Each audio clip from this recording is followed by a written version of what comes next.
네, 강남 집을 사면 실패하지 않는다. 이른바 강남 불패란 말이 이제 통하지 않는 걸까요? 고금리 기조의 부동산 시장 분위기가 사뭇 달라졌습니다. 이런 가운데 윤 대통령이 고금리로 인해 국민의 고통에 크다며 대책 마련을 지시했습니다. 어떤 방안이 가능할지 전문가 두 분과 살펴보도록 하겠습니다. 윤지혜 부동산알 114 수석연구원, 석병훈 이화여대 경제학과 교수 자리해 주셨습니다. 두 분 어서 오십시오. 네, 안녕하세요. 예. 자, 먼저 오늘 화제가 되는 이슈부터 저희가 다뤄보도록 하겠습니다. 윤 대통령이 수석 비서관 회의를 주재한 자리에서 은행 고금리로 인해 국민들의 고통이 크다며 은행 돈잔치에 대한 대책을 마련하라고 이례적으로 주문을 했습니다. 일단 이도운 대통령실 대변인의 발언을 듣고 오시죠. 먼저 윤석열 대통령은 최근 은행들의 실적 그리고 금리와 관련해서 다음과 같이 말했습니다. 고금리로 인해 국민의 고통이 크다. 은행은 공공재적 성격을 갖고 있기 때문에 수익을 어려운 국민과 자영업자, 소상공인 등에게 상생금융의 혜택으로 돌아갈 수 있도록 배려하라.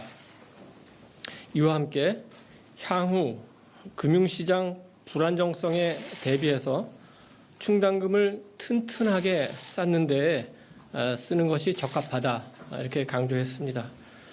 대통령이 상생금융이라는 말을 사용했습니다만 어려운 국민과 자영업자, 소상공인 등이 금융 분야에서 숨 쉴 수 있는 공간을 만들 수 있도록 배려하자는 취지의 말입니다. 대통령은 은행에 대해 이른바 돈잔치라는 비판이 나오지 않도록 또 국민들의 위화감이 생기지 않도록 금융위원회에 관련 대책을 마련하도록 지시했습니다. 네, 이도운 대변인의 발언을 함께 듣고 오셨는데요.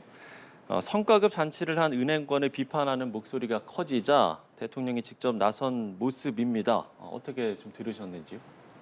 예. 지금 고금리 상황 하에서 지금 서민들 같은 경우는 주택담보대출 이자 상환에 많은 그 어려움을 겪고 있습니다. 예. 그래서 예를 들면 2020년 말 기준으로 주택담보대출 금리가 2%에서 3% 정도였는데요. 그런데 작년 말 기준으로 봤을 때는 상당 기준으로 7%까지 올라갔습니다. 그래서 3억의 그 대출을 2021년에 받았다고 했을 때 2.5% 이자율로요. 그게 이제 6%까지 상승을 했다고 가정을 하면 월 이자 상환액만 63만 원에서 150만 원으로 2배 이상 이제 늘어난 상황인 것이죠. 그쵸? 이렇게 서민들은 고통을 받고 또 3040 그 영끌족들 같은 경우에는 그 DSR, 그 원리금 상환액이 소득에서 차지하는 비중인 DSR 같은 경우가 40%를 지금 다 넘어갔다. 예. 그래서 지금 하루하루 살아가는 것이 지금 팍팍한 상황이 됐음에도 불구하고 은행권에서는 성과금 잔치를 벌이고 그다음에 은행의 또 서비스 같은 것은 질은 이제 높아지지 않았다. 그래서 얼마 전에 영업 시간을 코로나 이전으로 돌리자라고 했는데도 은행권에서 반발이 심하지 않았습니까? 그랬죠. 이런 거에서 국민의 불만이 커지다 보니까 이런 대통령 말씀이 있었던 것으로 보입니다. 네. 어찌됐든 윤 대통령이 직접 지시를 했기 때문에 정부 차원의 대응책도 검토될 것으로 보이는데요. 구체적으로 그러면 어떤 대책이 좀 가능성이 있다고 보시는지요? 예, 구체적으로 가능성이 있는데 지금 현재 특례 보금자리론이라는 정책 모기지 상품이 출시됐었습니다. 특례 보금자리론이요? 예, 그렇습니다. 그래서 뭐냐면 특정 조건, 예를 들면 이제 1주택 이하의 주택을 보유하고 있는 국민들을 대상으로 9억 이하 주택을 보유하고 있는 국민들을 대상으로 해서 3에서 4%대의 저금리, 고정금리로 중도 상환 수수료도 없이 정책자금 대출을 해줬었는데요. 네. 그런 시중보다 싼 금리로 특정 주택 저가의 주택 1주택 이하를 소유하고 있는 서민들을 대상으로 하는 특례보금자리론 같은 거를 적용 범위를 확대한다든지 하는 정책을 고려할 수 있고요. 저는 바람직하지 않다고 생각하지만 금융당국에서 뭐 고위 관계자가 금융기관들한테 뭐 예. 과도하게 가상금리를 올리지 말라 뭐 이런 식의 지도 조치라든지 이런 것을 할 것으로 보이는데요. 그런데 이런 식의 압박을 가지고는 근본적인 해결책이 될 수 없다고 보고요. 예. 제가 보기에는 근본적인 해결책이라고 하는 것은 현재 과점 체제에 있는 그 은행 산업 시스템, 지금 한 5개의 메이저 은행들이 은행 산업을 다 주도하고 있는데요. 여기에 경쟁을 강화하게 되면 당연히 이제 예대 마진, 가상금리도 낮아지고 국민에 대한 금융 산업의 서비스도 높아지게 됩니다. 그래서 예를 들면 인터넷 전문 은행에 대해서 많은 규제가 있는데요. 그런 규제를 뭔가 낮춰줘서 인터넷 전문 은행이 대출이나 이런 것을 늘려주게 되면 예.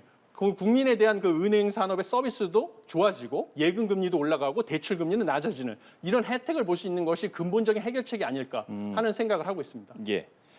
혹시 뭐 어떤 대책이 좀 실현 가능성이 있다고 보시는지요? 네, 뭐 아무래도 은행권에서 할 수 있는 정책이라는 부분들은 뭐 크게 한 3가지 정도 볼 수 있을 것 같습니다. 일단 뭐 대출 금리를 직접적으로 내리는 정책이 하나 있을 수 있을 것 같고요. 네. 추가적으로 우리가 이제 예금 금리 쪽에서 사실 금리를 좀 인상해서 지급받게 되는, 그러니까 소비자가 받게 되는 그 예금 이자 부분들을 늘리는 형태로 이른바 그러니까 예대 금리 자체를 이제 축소하는 거죠.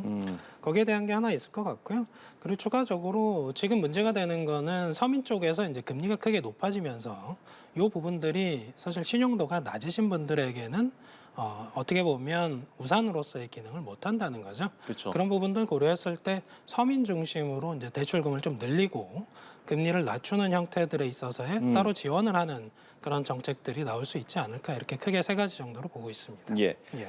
일각에서는 공공성이 있다고 이걸 공공재로 봐야 하느냐, 이 부분을 놓고 이견이 좀 있는 것 같습니다. 그러니까 은행의 희생을 요구하는 게 투자자들의 손실과도 직결이 된다, 이런 지적인데 경제학적으로 봤을 때 이 부분은 어떻습니까? 어떻게 보시는지요? 예, 경제적으로 봤을 때 옳지 않다고 생각을 합니다. 왜냐하면 공공재로 엄밀하게 말하면 공공재의 정의에 부합하지 않습니다. 예. 공공재라고 하는 것은 비배제성과 비경합성이라는 2가지 특징을 가지고 있어야 그렇죠. 되는데요. 뭐 쉽게 말하면 내가 금융 서비스를 쓰고 있을 때 다른 사람이 금융 서비스를 쓰는 것을 막을 수 없어야 되거든요. 뭐 제가 대출을 받거나 송금을 하고 있을 때 다른 사람이 공짜로 끼어들어서 송금을 한다든지 뭐 이럴 뭐 이자도 없이 내 대출금을 갖다 쓸 수 있는 거를 막을 수 없어야 되는데 막을 수 있지 않습니까? 그러니까 예. 비경합성, 비배제성이라는 요건을 만족시키지 못하기 때문에 은행 산업은 공공재라는 경제학에 대한 정의, 경제학적 정의에 전혀 부합하지 않고요. 단순히 이제 공적 역할을 강조하는 취지에서 은행 산업은 공공재다 이렇게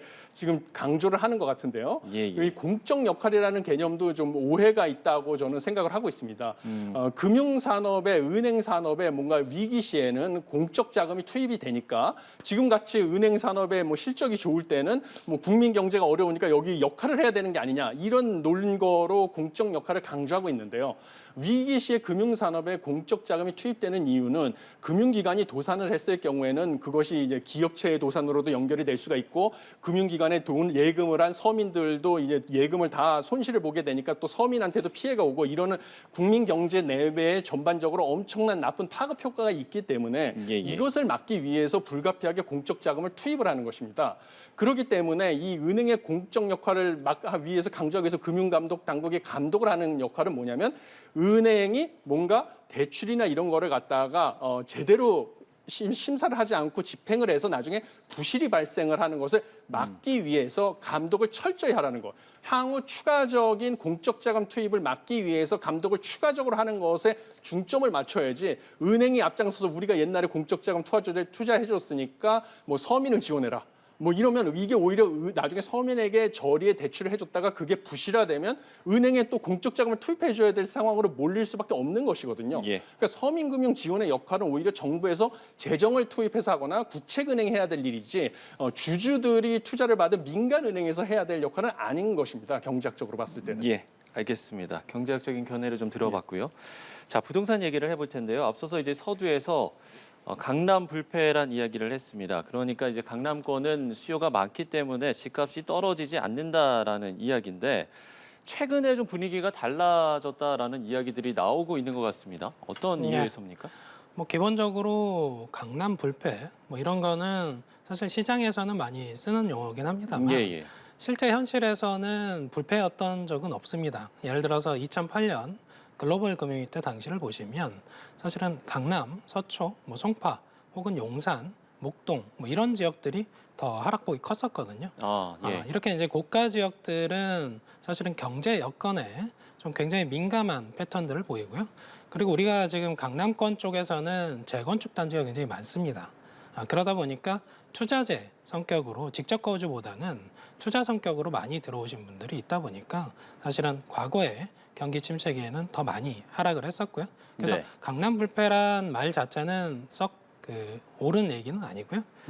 그리고 우리가 이 지금 최근에 고가 지역들은 상당히 방어를 잘했습니다. 그러니까 작년까지만 해도 뭐 노도강, 금강구 혹은 경기 인천권역에서 굉장히 하락폭이 컸었거든요. 예. 반면에 이제 서초, 강남 혹은 이제 용산 이런 지역들은 저희 부동산 R114 통계로는 오히려 올랐습니다. 그래요? 그런 이제 근저에는 어떤 요인이 있냐 이렇게 보면 사실 우리가 작년에 이제 가격 하락이 급격하게 일어났던 주요 원인이 예. 금리 인상 여기에 대한 이제 어떻게 보면 긴축 발작 이런 용어들에 의해서 설명이 되는데 과거 이제 문재인 정부에서 사실 고가 지역에 대한 통제를 하면서 15억 초과 고가 주택에 대해서는 사실상 대출을 금지했습니다. 예. 그러다 보니까 이 강남 서초 이런 고가 지역들에서는 사실 금리와 상관없이 현금성 자산으로 사실은 들어가신 분들이 상당했다는 거죠. 그러다 보니까 타 지역들이 상당 부분 조정을 받을 때 상대적으로 이제 방어가 잘 됐습니다만 이제 올해 들어서도 경기 여건이 그렇게 나아지지 않자 예. 거기에 대한 영향들을 이제 슬며슬명 조금씩 이제 받기 시작했다 이렇게 평가할 수 있습니다. 예, 그렇기 때문에 남아있는 이제 부동산 규제 지역의 해제 역시도 좀 거론이 되는 것 같은데 남은 지역의 부동산 이 규제 지역의 해제는 가능성이 있다라고 보시는 건가요? 저는 개인적으로 그 부분들은 가능성이 굉장히 낮다 이렇게 보고 있습니다. 그렇습니까? 예를 들어서 아까 2008년 글로벌 금융위기 때를 설명을 드렸습니다만 당시에 이제 이명박 정부 시절에는 2008년부터 한 2011년까지 미분양이 급격히 증가를 했었고요. 그런 와중에도 강남권은 투기 과열지구를 풀진 않았습니다. 그만큼 상징성과 민감도가 굉장히 큰 시장인데 네네. 우리가 이 시장에 대한 부분들을 비규제 지역으로 풀게 되면 사실은 이쪽에서는 투자 수요가 상당히 활발하게 일어날 여지가 있거든요. 그리고 우리가 기본적으로 서민이다라는 전제하에서 강남권은 포함이 되질 않습니다. 그러다 보니까 여기에서의 비규제 지역 해제는 상당한 반발에 직면할 가능성이 크고 예. 사실 이걸 해제해서 정부가 얻는 효과도 뭐 그렇게 크진 않다 이렇게 볼 수 있습니다. 예. 일각에서 이제 뭐 바닥을 찍고 부동산이 다시 상승을 하는 게 아니냐 이런 이야기도 나오잖아요. 이 부분에 대해서 어떻게 보세요? 예, 저도 지금 여러 가지 지표상으로 봤을 때 바닥에 점점 가까워지고 있다는 시그널은 감지가 되고 있습니다. 예. 예를 들면 거래량인데요. 뭐 거래량이 지금 보시면 1,000건, 7개월 만에 서울의 아파트 거래량이 1,000건을 회복을 했습니다. 예. 1,000건을 회복했을 뿐만 아니라 여러 가지 가격 관련된 지표로도 지금 저점에 근접해 가고 있다는 지표들이 보고가 되고 있습니다. 일례로 한국은행에서 주택가격 전망 소비자 동향지수라는 지표를 발표를 하는데요. 이것이 작년 11월부터 2개월 연속으로 상승을 하고 있습니다. 그러면 여전히 이제 평균 100, 장기 평균이 100이고요. 100보다 낮은 수준이면 소비자들이 시장을 비관적으로 보고 있는 것인데요. 네. 지금 최근 수치는 68입니다. 그래서 여전히 100보다는 낮아서 비관적으로 보고 있지만요. 근데 점점 수치는 상승을 하고 있습니다. 그러니까 점점 이제 1년 뒤에 집값이 지금보다 올라갈 것이라고 보는 소비자들의 비중이 증가하고 있다. 라는 것을 확인할 수가 있고요. 그다음에 KB 주간 아파트 매매 가격 지수 전월 대비 하락폭 같은 경우도 여전히 하락은 하고 있지만 하락폭 자체가 서울 같은 경우는 2주 연속 감소하고 있고요. 그다음에 뭐 KB 선도 아파트 50 매매 가격 지수 그래서 전국의 시가총액 상위 50개의 아파트라고 해서 시세를 좀 주도하는 아파트 매매 가격 지수 같은 경우도 전월 대비 하락폭이 2개월 연속으로 감소하고 있습니다. 그래서 시장에서 봤을 때 거래량이 늘어나면서 하락폭이 줄어드는 것은 저점에 점점 근접해 가고 있다는 신호거든요. 그래서 아직 저점이 언제까지 오는지는 정확하게 보지 못하고 적어도 좀 자료를 더 봐야 되겠지만요. 저점에 점점 가까워 오고 있다는 신호는 감지가 되고 있습니다. 예. 말씀을 해주신 이 부분 있잖아요. 서울 아파트 월간 매매 거래량이 7개월 만에 이제 1,000건을 넘어섰다라는 부분, 그리고 그 이외에 또 여러 가지 지표들을 이야기를 해주셨는데 이런 것들을 토대로 보면 일반 국민들 입장에서는 그러면 뭐 말씀을 해주신 대로 이제 바닥에 근접했다 이렇게 봐야 되는 겁니까? 일단 뭐 거래량은 굉장히 큰 지표입니다. 그걸 통해서 그렇습니까? 우리가 시장의 여건들을 조금 선제적으로 파악은 할 수 있습니다. 다만 지금 절대적인 거래량은 여전히 부족한 상황이고요. 우리가 작년에 뭐 일정 수준 거래가 있긴 했습니다만 사실은 거래 절벽 현상에 직면을 했었고 네. 그 와중에 가격이 급격하게 떨어진 부분들이 확인이 됐었는데 올해 같은 경우는 정부가 이제 전향적으로 규제를 풀고 있기 때문에 거래량은 일정 수준 올라올 가능성이 있습니다. 그러다 보니까 이게 상반기를 지나면서 이 바닥에 있는 그 싼 물건 이런 거부터 먼저 거래가 되거든요. 그러다 보면 지표상에서는 사실은 데이터상에선 굉장히 하락하는 것들을 확인하시게 됩니다. 그러다 보니까 거기서 이제 소비자가 판단할 때는 이게 이제 바닥이냐 라는 부분들을 데이터상에서 확인하시는 데는 상당히 오래 걸리고요.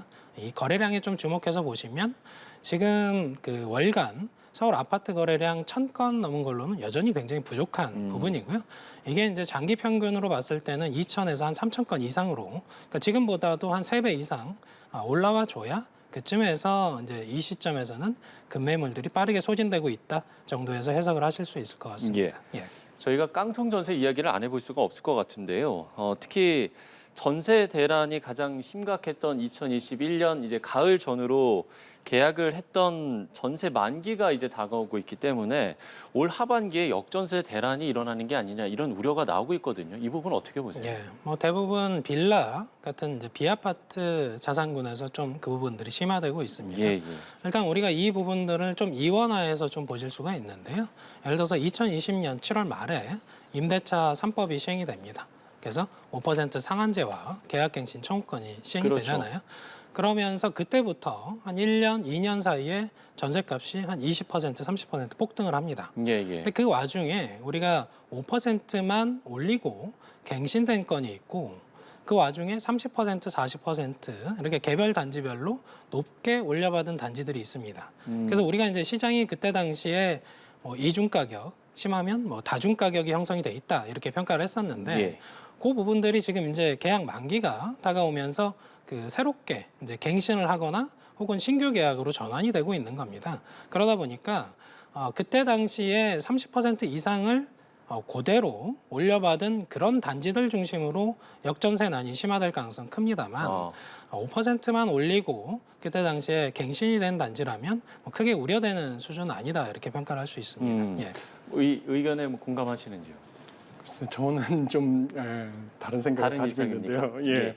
왜냐하면 지금 강남 지역 같은 경우는 이제 신규 입주 물량이 많아져가지고 전세 가격이 하락폭이 커지고 있습니다. 네네. 그런데 이제 도시경제학에서 봤을 때는 입지가 가장 좋은 곳에서 가격이 하락을 하게 되면 거기보다 입지가 안 좋은 지역은 더 크게 하락을 하게 돼 있거든요. 그래서 강남 쪽에 지금 신규 입주 물량이 많아서 전세 가격이 크게 하락을 하게 되면 강남이 뭐 직주 근접이면서 교육 여건도 좋고 이러니까 강남보다 입지가 안 좋은 지역에서는 당연히 전세 가격이 싸졌으니까 우리가 여기서 이쪽으로 이사를 해서 들어와야 되겠다. 이래서 연쇄적으로 이사가 이동이 되면서 이 인구가 이동이 되면서 더 안 좋은 지역의 전세 가격은 또 추가적으로 하락을 할 수밖에 없는 것이거든요. 그래서 이 전세 가격이 만기와 맞물려 가지고 강남 지역의 전세 가격 하락과 다른 기존에 체결됐던 전세 계약 기간 만기와 맞물려서 강남의 전세 가격 하락이 강남보다 입지가 안 좋은 지역의 전세 가격 하락으로 전이가 될 가능성이 있다. 그러면 뭔가 역전세난이 심각해질 수 있는 것이 아니냐 이런 생각을 하고 있습니다. 예, 어쨌든 석 교수의 이야기를 들어보면 이런 역전세난이 일어나는 게 아니냐는 우려의 목소리도 분명히 있는 것 같습니다. 자, 그런가 하면 주택도시보증공사 허그가 세입자에게 대신 갚아준 액수가 1,700억 원에 육박한 것으로 나타났습니다. 이게 1년 만에 3.2배가 늘어난 건데 이 상태라면 공사의 곡간이 바닥을 드러내는 게 아니냐 이런 우려도 나오고 있는 것 같습니다. 이 네. 부분은 어떻게 보시는지요? 일단 뭐 기본적인 전제는 사실 시장 여건이 개선되는 게 가장 필수적이고요. 예. 지금은 이제 급격한 전세 가격 조정이 일단 멈춰야 여기에 대한 사실 우려감들이 좀 줄어들 수 있다 이렇게 평가를 할 수가 네. 있고요. 그래서 여기에 대한 개선이 필요한 부분들은 일단 우리가 그 대신 변제하는 형태들의 이제 보증보험이지 않습니까? 그렇죠. 그러다 보니까 지금 회수율이 굉장히 낮습니다. 그러니까 100% 회수를 지금 하고 있는 게 아니고 예. 그 나간 돈의 한 20%, 30%밖에 회수를 못 하고 있습니다. 그러다 보니까 일단 회수율을 높이는 게 중요한 거고요. 그리고 그 지금 보증 배수라고 하는 것들이 허급 관련 규정에 있는데 그게 지금 60배로 지금 설정이 돼 있습니다. 작년 말 기준으로 지금 55배 정도에 임박을 했으니 조금 있으면 그 배수에 지금 임박을 해서 더 이상 이제 보증보험을 할 수 없는 지경에 이르고 있기 때문에 예. 이 보증 배수에 대한 기준점을 상향 조정하는 형태로 사실은 이 부분들을 좀 보완하는 방법밖에 없다 이렇게 설명을 드릴 수가 있을 것 같습니다. 예. 1년 만에 3.2배가 늘어난 경우가 뭐 많았습니까? 아니면 이게 이례적인 겁니까? 뭐 이례적이라고 볼 수가 있죠. 아. 그 더군다나 가장 심각한 문제는 예, 예. 작년에 허그의 적자가 거의 뭐 7천억에 육박한다. 뭐 왜냐하면 그 아까 말씀하셨지만 그 회수율이 20%대라서요. 네네. 대위 변제를 한 다음에 이걸 회수해야 되는 건데 집주인으로부터 전세 보증금을 허그가 대신 갚아준 다음에 그 전세 보증금을 집주인한테 받아내야 되지 않습니까? 그런데 이걸 20%밖에 못 받아냈다 보니까 허그의 손실이 엄청나게 커진 것입니다. 예. 그래서 저는 결국은 근본적으로 해결을 하기 위해서는 최근에 그 전세가율이 100%였던 전세 같은 경우도 허그의 그 전세자금 보증보험에 가입을 허용을 해줬었는데 예. 이것을 전세가율이 90%인 것만 가입이 가능하게 낮춰줬지만요. 90%도 여전히 지금과 같은 주택가격 하락기에는 뭔가 깡통 전세 같은 경우는 전세가율이 90%면 집값이 90%보다 더 아래로 내려갈 가능성이 크지 않습니까? 예. 그렇기 때문에 이것도 여전히 허그에서 뭔가 대위 변제를 해서 전세 보증금을 반환하는 게 불가능할 가능성이 커지기 때문에 이런 전세 보증금을 가입할 수 있는 대상의 전세가율을 90%보다 더 파격적으로 낮추는 방법밖에 없지 않겠는가? 이런 주택가격 하락기에는 이런 생각을 하고 있습니다. 예. 자, 다음 달 2일부터 다주택자도 강남과 서초, 또 용산 등의 규제 지역 내에서도 주택담보대출을 받을 수 있게 됩니다. 효과가 얼마나 있을지 끝으로 좀 여쭙겠습니다. 예, 뭐 아무래도 다주택자가 매수 여력이 일부 있는 건 사실입니다. 근데 이제 대출을 전면적으로 금지해 놨었기 때문에 예. 그 부분에 있어서 이게 이제 시장 여건에 반하는 규제를 원상복구한다 차원에서 보시면 될 것 같고요. 다만 이게 DSR, 총부채 원리금 상환 비율과 관련된 부분들은 그대로 뒀기 때문에 지금 다주택자조차도 이 규제상에서는 사실은 유동성이 그렇게 풍부하진 않습니다. 예, 그러다 예. 보니까 거래의 주체로서 참여하는 데는 아무래도 한계가 있지 않을까 이렇게 생각이 되고 있고요. 현재 이제 우리가 시장을 보시면 1주택자에 관련된 보유 비중이 한 73% 정도를 차지하고요. 그리고 이제 무주택자 비중이 45%에서 한 50%, 그러니까 절반 가까이를 차지합니다. 그래서 여기서 거래가 유발되는 것들이 시장에서 거래가 늘어나는 주요 요인으로 작동하기 때문에 다주택자가 앞서 우리가 그 문재인 정부에서 다주택자를 옥죄했다고 해서 가격이 잡히지 않았던 것처럼 예. 여기서도 거래의 주체가 다주택자로서 작동하는 부분보다는 1주택자와 무주택자가 얼마나 시장에 원활하게 유입되냐 여기에서 이제 결정이 된다 이렇게 볼 수 있습니다. 예. 자, 최근에 부동산 시장의 분위기 또 고금리와 관련해서 윤지혜 부동산알 114 수석연구원 석병훈 이화여대 경제학과 교수와 함께 짚어봤습니다. 두 분 오늘 말씀 고맙습니다.